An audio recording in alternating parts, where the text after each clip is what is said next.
অশ্লীলতার ব্যাপারে পবিত্র কোরআনে বলা আছে 17 নম্বর সূরার 32 নম্বর আয়াতে দেখবেন স্পষ্ট বলা আছে, তোমরা জেনার ধারের কাছে যাও না। ধারের কাছে যাওয়া মানে বুঝেন, এই পর্নোগ্রাফি তো এটা ডিরেক্টলি জেনা, চোখের জেনা।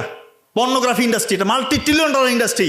এটার উদ্দেশ্য এবং কাজই হচ্ছে যুবক যুবতীদেরকে ধ্বংস করা। সত্যি বলছি, যুবক যুবতীদেরকে ধ্বংস করে দেওয়া, স্পেশালি মুসলিম যুবক যুবতীদেরকে ধ্বংস করা, যেন মাথা তুলে দাঁড়াতে না পারেন।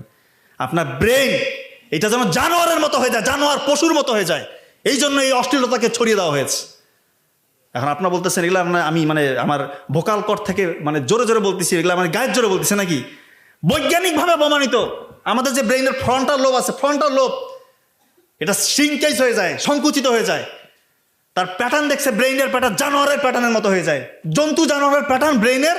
আর যারা অশ্লীল কাজে নিমজ্জিত, দীর্ঘদিন ধরে পর্নোগ্রাফিতে আসক্ত, রাতের বেলা গোপন গুণা করতেছে, একাকী নির্জনে সে নিজেকে কন্ট্রোল করতে পারে না, পর্নোগ্রাফি দেখে মাস্টারবেশন করে, তার ব্রেইনের প্যাটার্ন জানোয়ারের মতো।